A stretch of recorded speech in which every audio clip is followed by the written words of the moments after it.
passion, newlywed advice, and Nipsey conversation. This is the Joyfully Married After podcast, episode 46.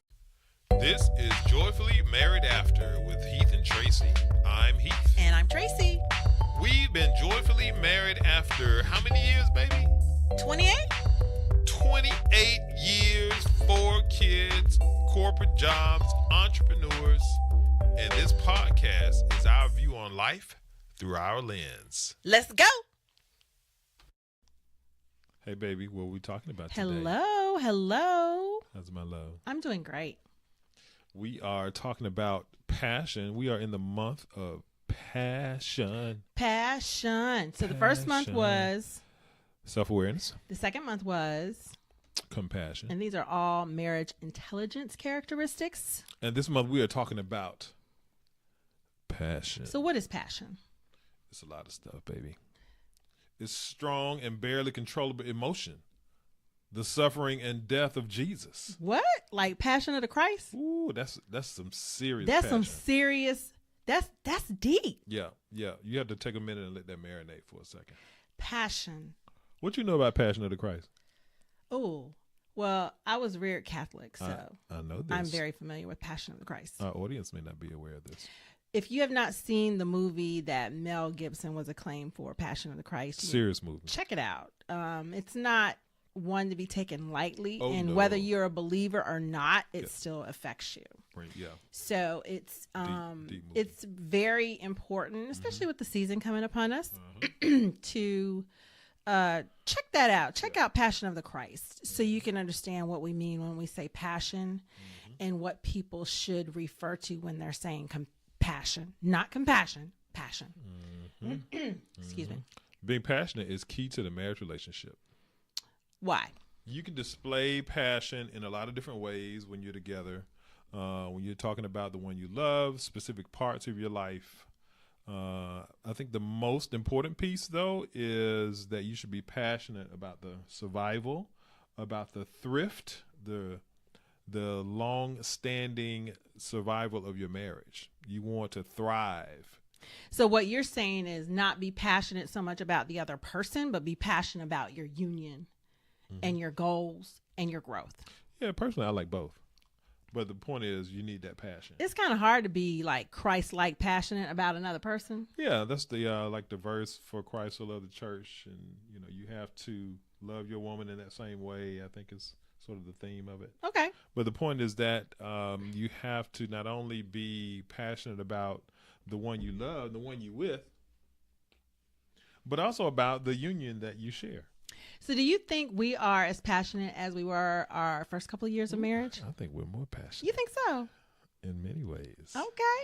I don't know. We were pretty passionate those first couple of years. Yeah, you can say that. We definitely had a lot of passion. We've always had an attraction toward one another, Yes. not only mentally And physically. physically, emotionally. I think we've always had a lot of passion for one another and for our relationship. So Does it come and go? I think it's always there. I think it's always there. It's a weird kind of always there, but it's always there. Yeah. Yeah. Is that because we work at it, or it's just like that with us? Because I'm not sure it's like that with everybody. Yeah. I think that we certainly had it, to your point, early in our relationship, and then after you sort of go through that newlywed phase, actually we're going to talk about that more, but actually after you go through that newlywed phase, I think over time you have to make sure that you maintain and work at it, and you understand that if you want to maintain that level of passion in your relationship, in your life, in the things that you're doing with your mate, you have to put some work in. Okay. I definitely think you have to put the work in. WRK. And I think you need to consider passion when you consider being self-aware, when you consider being compassionate about your partner. Also consider being passionate. Okay? Yeah, I like it, baby. All right. Good job. Good job. What's next? What's top of mind for us today? Top of mind, the subject of top of mind. We've introduced this into our new format, and so top of mind this week for us is the newlywed passion that happens in the first 2 years of marriage. I didn't think that was top of mind. Oh, it wasn't. Oh, No. okay. All right. I thought That was actually I wanted to talk more about that in our first segment, but I touched on it already. okay. Yeah, I thought so you you're did. Right. You're right. I thought you did. So Yeah. top of mind for us is Nipsey Hussle Yeah. and Lauren London. Lauren London. Nipsey. Yeah. My heart is heavy. Mm-hmm. I am not a hip hop fan. Mm-hmm. Mm-hmm. I am not a rap fan. Mm-hmm. I grew up old school with Yeah. the first original rappers, Mm-hmm. but I became familiar with Nipsey Hussle through watching Gary Vee Mm-hmm. and watching his conversations and his interviews with Gary Vee. Mm-hmm. And the man was passionate He was passionate, yes. about his community and Yep. about passing on the knowledge that he had, and he was so deliberate with doing that. Mm-hmm. And when I heard about his murder Mm-hmm. last week, I was saddened. Yeah. And I was saddened for a lot of reasons, because he died in a way that he was really, really trying to push his people away from. Mm-hmm. And I think the whole country was sad. I just think it's saddened. I'm still sad. I'm Yeah. still sad. Mhm. I thought we'd gone through this. I thought we'd gotten past this phase of this type of violence Mhm. out of just sheer anger Mhm. or jealousy or whatever it was. Yep. Senseless is the Mhm. word. Yeah, very And sensitive. I thought we were past this, but I guess we're not. Mhm. And I think that even made me more sad. Yeah. Yeah, there were a number of some conjecture and different hypotheses around why he was killed and if it was some kind of conspiracy and some of those things. I wasn't really buying into all of those things necessarily, but I do want to talk a little bit about what struck me about Nipsey. And so, to your point, I really became aware of him via Gary Vee as well. And a couple of things that stuck out for me was his open-mindedness, Yes. and how much he wanted to learn and to really take in information and leverage that to propel himself and his people and Yeah. everything that he was about forward. And so that really struck me from understanding a little bit about his background and where he's from and how he's on this he was on this upward mobile track. It was really interesting to see there was a level of wisdom that I could see developing in him. And I actually was impressed with the young man, even though, I'm not, the giant hip hop fan that I was. Yes, you are. back Every in time the I get in the day. car, you have the heat on. So I'm not the giant hip hop fan that I once was, but I still get down with a little of the hip hop. I try to be cognizant of what's happening today. I do have 2 teenage sons. Yes, you do. And I try to make sure that I have my ear to the pulse of what's coming into their ear gate. But yes, I'm certainly a fan of the old school hip hop. But yeah, I'm very cognizant of today's environment as well. So, R.I.P. to Nipsey. Yeah. And Lauren's comment just struck me also. I have no words. Mm-hmm, mm-hmm. And as a wife, as a mother, I cannot imagine. Yeah. And my heart and my love Mm-hmm. go out to her Mm-hmm. and her children. Yeah. We're with you, Lauren. Okay, deep breaths. All right. Q&A. We're going to move on. Q&A. The question of the week. What advice do you have for my husband and I in the season of marriage? We've been married 4 years with a child. Yeah.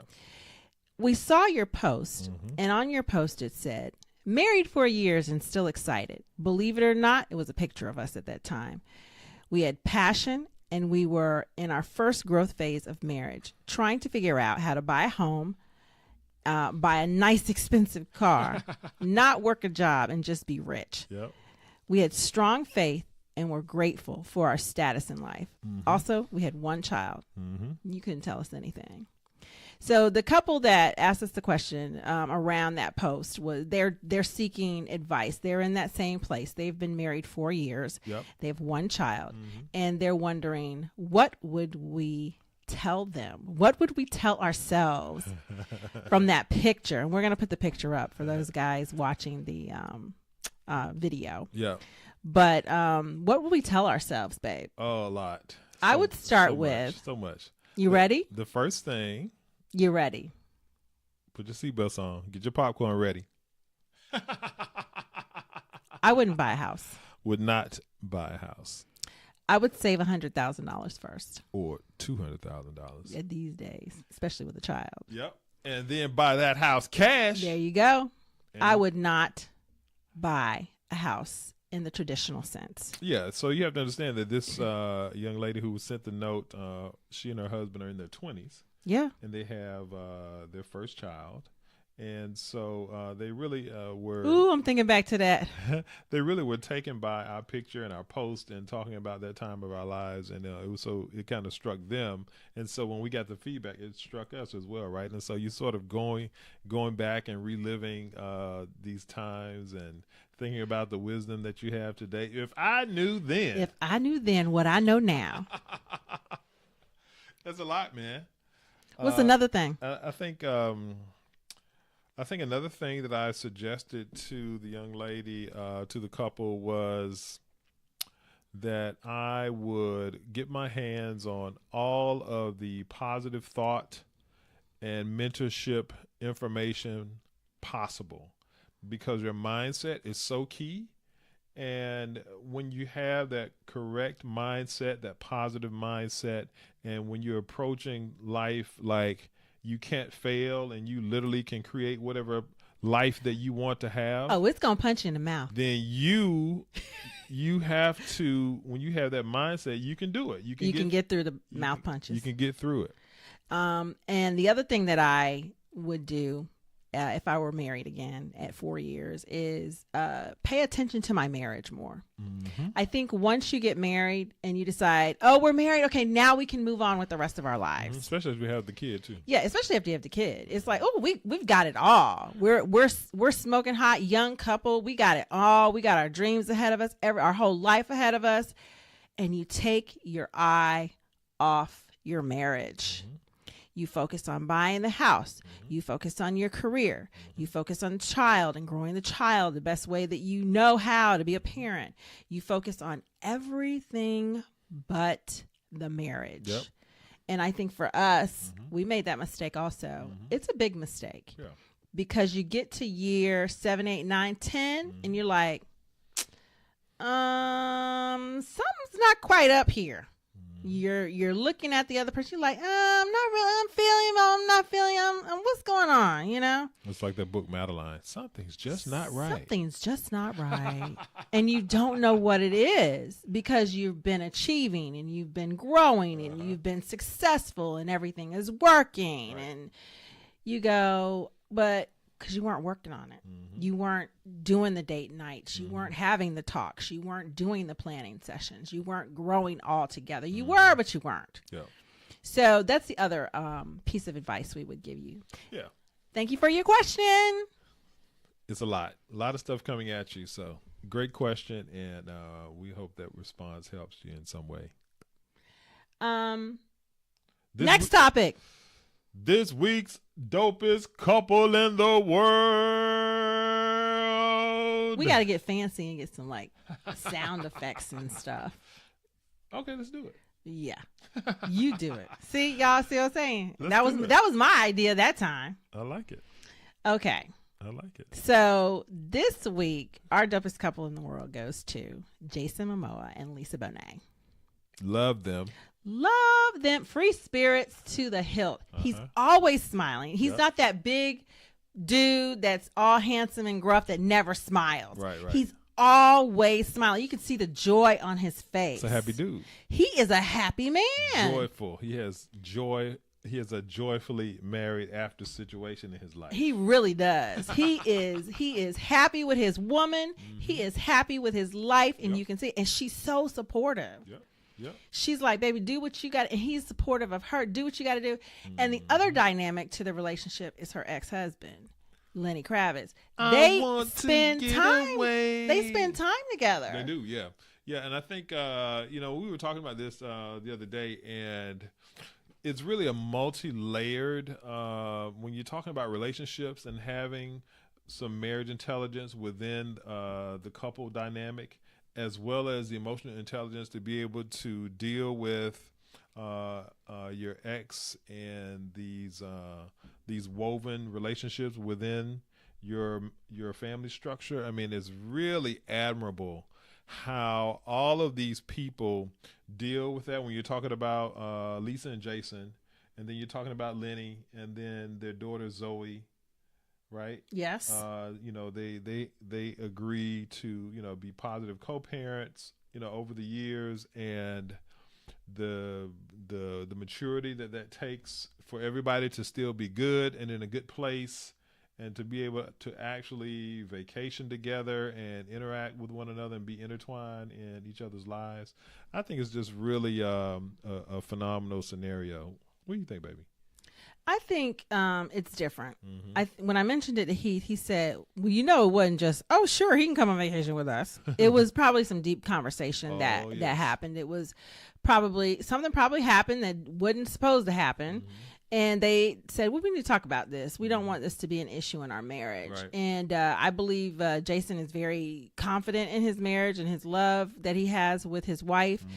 And I think he just feels like nothing can really come between that. And I think that's huge when you talk about the marriage that they have, the relationship they have for their children, to be able to have both parents at the big times. Yeah. So shout out to Lisa Bonet and Jason Momoa.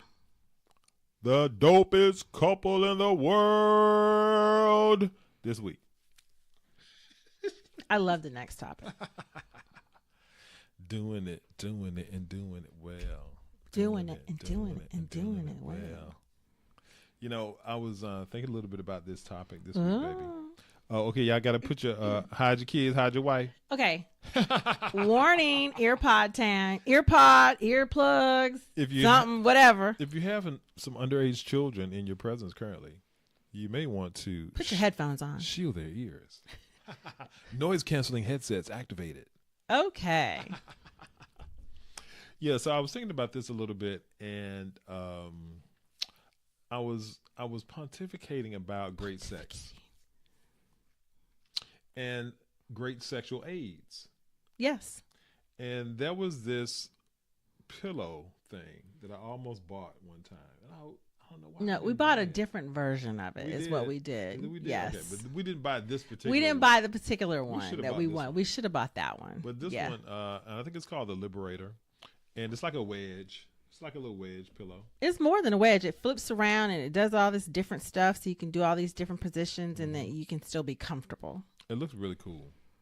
And I can see how it can do exactly what it talks about. And I even ran across... This is not a sponsorship, by the way. Yeah, it's not. And I even ran across some Christian diagrams. I've seen those. The flashcards. Yeah, the flashcards that show you different positions. Yeah, I thought that was really cool, right? I don't think Christian has anything to do with it. They put Christian on it, but I'm not sure what they had to do. I looked at them. I was like, this looked like sex positions to me. It didn't look like it was any like Christ-like, I just wonder when people do that. It's just like... So I think the point is that if you look at something like I know why. The Kama Sutra. Right. So I know why they called it Christian. Okay. Because it looked like stick people. Right. It wasn't pornographic looking. It looked like stick people. It had, what it looked like? It looked like when you see the man sign to go to the bathroom and the woman sign to go to the ladies' room. That's what it looked like. It looked like stick people in positions. So I guess that made it cleaner and not pornographic. Moving on. No, let's not move on. Check out that the concept of... I don't want to move on. No, I'm saying from the stick people. Oh, I'm sorry. The concept of sexual aids, I think it's a really good idea for, spicing things up, keeping things a little different in the bedroom, in the bathroom, or wherever it is that you like to get down. So we've talked about the position flashcards. We've talked about the wedge or the Liberator. We don't know what it's called. Mm-hmm. We know what it is, though. It's like a pillow wedge, and you can lay on it and do different positions so that... you propose deeper penetration, yes, some different angles, all of that. Right, to hit certain spots. Yeah. And it gives you directions and everything. I just think that's really interesting. Let's buy that. Because sometimes you get tired of the same position, or it's not comfortable for you anymore, or you just want a different position, or you just want a different position. Right. So it's a good way to try different positions, but still be comfortable. I think it's important to be comfortable when you're having sex. You mean, you see all this stuff, you see movies and you see these young people doing stuff, and it's just like, what are they doing, and how long can I hold that position? You really got to work out and get your whatever on, or you got to be able to hold the position. You don't want to strain nothing. Hurt yourself now. You got to tell the joke how that happened to you. You were walking at work one day. That is not that is not a joke. I'm sorry. You got hurt or something? Yeah, I had strained I think my computer died. Oh. I had strained myself. Oh, and you were walking at work. So He don't want to tell this story, y'all. No. But we talking about doing it well. We're talking about doing it well. So and we're talking about getting aids to help you do it well, so this doesn't happen to you. I had been out of town. For an extended period of time. So it had been like a week since I had seen you. Uh-huh. And when I got back, we were having some very vigorous activity. It was fun. Yep. Very vigorous. And I guess in my rush to vigor, I somehow strained my groin area. And so you were walking funny. And so I was walking with a serious limp at the office the next day. Oh, no. And but you can't say what he said to you. This dude saw me limping, and he was like, "Oh, you've been doing some of them tricks." Yeah, that stuff will get you every time. That's embarrassing.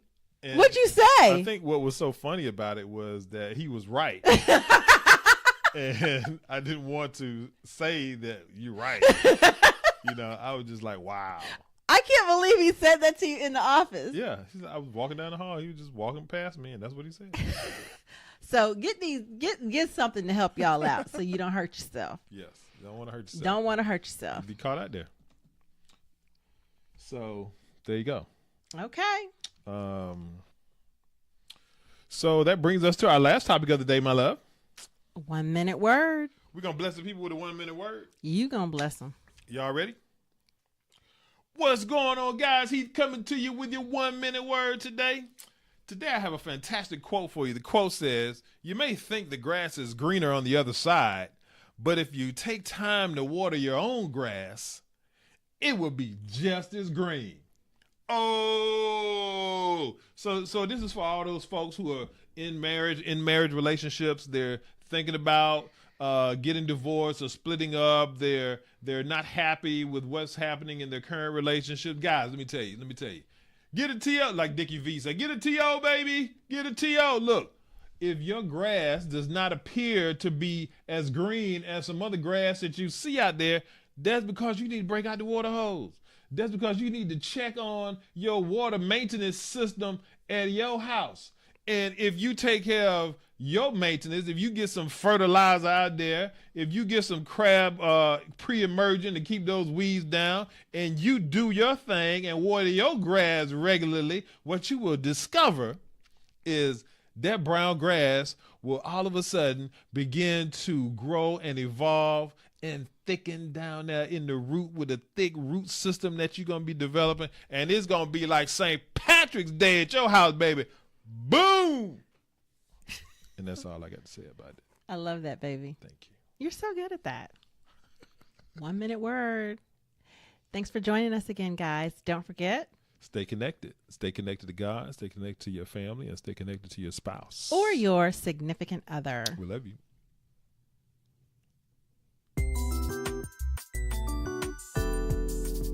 Thank you for joining us today. Tune in weekly as we share more tips on being joyfully married after. And join the conversation at heathandtracy.com.